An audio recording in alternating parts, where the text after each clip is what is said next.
The economic boom of the 90s offered a period of unprecedented growth. Globalization was in full swing. The internet opened a gateway to the digital world.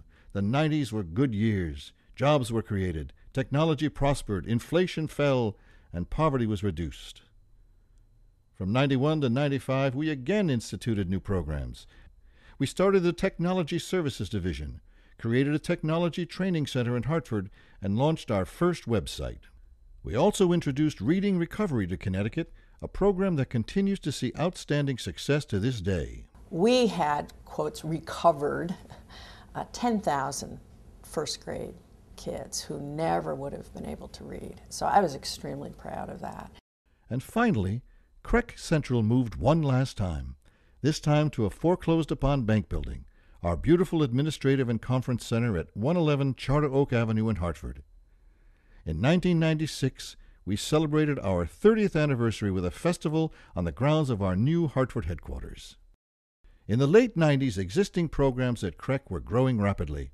The Greater Hartford Academy of the Arts took up residence in a former cafe, moving from its previous home on Wethersfield Avenue in Hartford. One of my first memories was going through an orientation process as a new employee in the late 80s.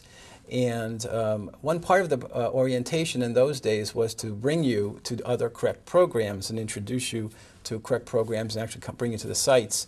And one of our first stops was to an old funeral home on Wethersfield Avenue. And when the bus pulled up, we were like, what is this?